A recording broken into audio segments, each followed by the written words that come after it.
20वीं सदी के प्रारंभ में श्रमण संस्कृति की उन्नायक चारित्र चक्रवर्ती आचार्य शांति सागर जी महाराज,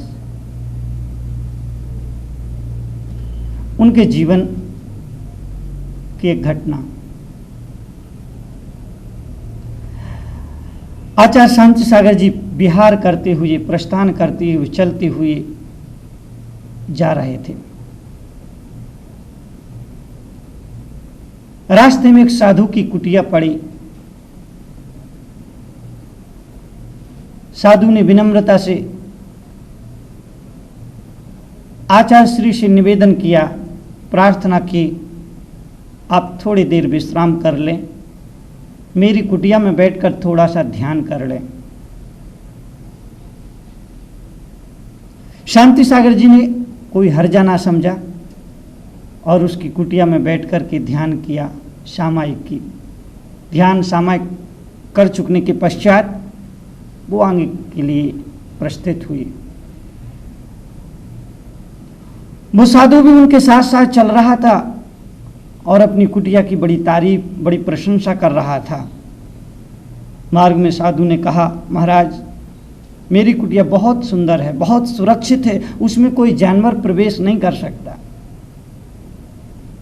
आपको कैसी लगी?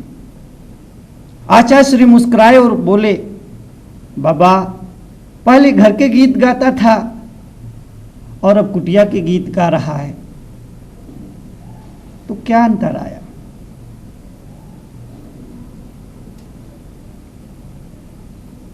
पहले घर के गीत गाया करता था, अब झोपड़ी के गीत गा रहा है, तो इसमें अंतर क्या है? इसमें फर्क क्या है? तूने घर कहां छोड़ा और कुटिया कहां पकड़ी? अभी कहीं ना कहीं राग है।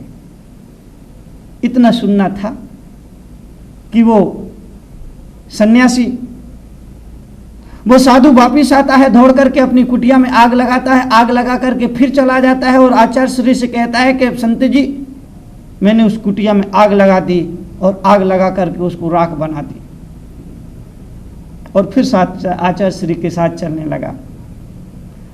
चलते चलते थोड़ी देर बाद कहता है कि स्वामी जी कुछ भी कहो, कुटिया थी बहुत सुंदर, आप माने या ना माने कुटिया थी बहुत सुंदर, बहुत सुरक्षित थी। आचार्य शांति सागर जी ने कहा कि तूने घास की कुटिया तो जला दी है, लेकिन मन की कुटिया अब तक नहीं जल पाई है। बात बहुत छोटी है मगर बात बहुत मोटी है। कभी कभी छोटी बातें बहुत कारगर साबित होती है, कभी कभी बहुत लंबी चौड़ी व्याख्यान, लंबी चौड़ी उपदेश, लंबी चौड़ी कथानक, लंबी चौड़ी कथाएं जीवन में वो प्रभाव नहीं डाल पाती है जो कभी कभी एक छोटी सी बात हमारे दिल को सोचने के लिए मजबूर कर देती है। चारित्र चक्रवर्ती शांति सागर जी महाराज ने एक बहुत गहरी बात कही, बहुत प्यारी बात कही, बहुत गहरा संदेश दे दिया कि बाहर की झोपड़ी तो तूने जला दी है, लेकिन मन की झोपड़ी अभी भी नहीं जली है। उसके प्रति जो मूर्छा, जो राग, जो आसक्ति, जो लगाव है वो अब भी बरकरार है। इसका मतलब है वो कुटिया जलना अभी नहीं जल पाई है। जब तक भीतर से छूटना ना हो तब तक छूटना नहीं होता। बाहर की पकड़ बहुत कमजोर होती है, पकड़ भीतर की होती है, पकड़ भीतर की मजबूत है, तो बाहर की पकड़ ढीली भी पड़ जाए तो काम पड़ने वाला नहीं है, काम बनता नहीं है। इसीलिए मन से त्याग करो। एक छोटा सा नियम लो, बहुत छोटा सा, लेकिन उस नियम को पूरी निष्ठा और पूरे लगन से निभाओ। लोग व्रत कर लेते हैं, लोग व्रत रख लेते हैं, लोग उपवास कर लेते हैं, और उपवास करने के बाद उपवास के पीछे जो अभिप्राय है, जो उसके पीछे प्रेरणा है, उससे वंचित रह जाते हैं। उपवास से तात्पर्य क्या? केवल भोजन छोड़ देना उपवास नहीं है। भोजन के साथ विकारों का भी परित्याग होना चाहिए। जिस दिन आपने व्रत रखा है उस दिन आपको क्रोध नहीं आना चाहिए, उस दिन आपको अहंकार नहीं आना चाहिए, उस दिन आपको छल कपट नहीं आना चाहिए, उस दिन आपको झूठ बोलने की संस्कार नहीं आना चाहिए, उस दिन आपको लोभ और लालच नहीं आना चाहिए, उस दिन किसी की निंदा करना, किसी की चुगली करना, किसी की बुराई करना, किसी की आलोचना करना, किसी से राग द्वेष करना, किसी से विवाद करना, किसी से झगड़ा करना, अगर ये सब कुछ भी इनमें से कर लिया, समझ लेना तुम्हारा व्रत खंडित हो गया, समझ लेना कि तुम्हारा उपवास टूट गया। केवल लंघन है, लंघन से तात्पर्य भूखा रहना। 3 व्यक्ति हैं, एक व्यक्ति साधन संपन्न है लेकिन चतुर्दशी के दिन, अनंत चतुर्दशी के दिन वो संकल्प करता है कि आज मेरे चारों प्रकार के आहार जल का त्याग। संपन्नता है, अनुकूलता है, लेकिन धर्म ध्यान को बढ़ाने के लिए, तप को बढ़ाने के लिए, अपने शरीर की शुद्धि के लिए वो उपवास रखता है, निर्जला उपवास रखता है। एक दूसरा व्यक्ति है जो संपन्न है लेकिन डॉक्टर ने कहा है कि बच्चों आज कुछ भी नहीं खाना, कुछ भी खाओगे तो मामला खतरे से बाहर हो जाएगा। मन तो उसका खाने का कर रहा है, घर के लोग खा रहे हैं, मिष्ठान खा रहे हैं, पकवान खा रहे हैं, मिष्ठान पकवान खाते हुए उसकी भी लार टपक रही है, लेकिन खा नहीं सकता क्योंकि डॉक्टर ने कहा है कि कुछ भी खाया खतरे से खाली नहीं होगा, इसीलिए वो भी उस दिन भोजन नहीं करता है। एक तीसरा व्यक्ति है जो गरीब है, अभावग्रस्त है, उसके घर कुछ खाने को नहीं है, वो भी दिन भर भूखा रहता है। तीनों भूखे हैं।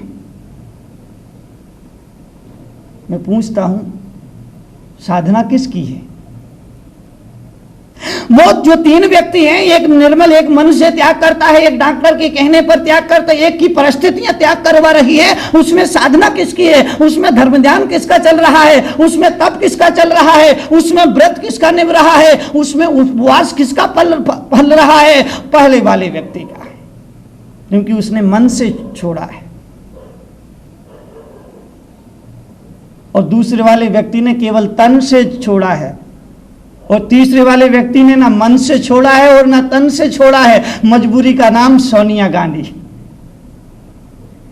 महात्मा गांधी नहीं, महात्मा गांधी नहीं, अब सोनिया गांधी है। उसकी मजबूरी है, उसकी लाचारी है, उसकी व्यवस्था है। इसीलिए मैंने कहा, भगवान महावीर ने कहा है कि जो मन की पकड़ गहरी है, मन की पकड़ मजबूत है, अगर वो पकड़ थोड़ी सी कमजोर पड़ जाए, थोड़ी सी ढीली पड़ जाए, तो स्वर्ग को जीवन में उतरने में विलंब नहीं है, जीवन मुक्ति में भी बहुत लंबा वक्त नहीं लगेगा। बात तो मन की है। इसलिए गीता में श्री कृष्ण ने कहा, मना एव मनुष्याणाम कारणम बंध मोक्षयो, मन ही बंधन में कारण है और मन ही मुक्ति में कारण है।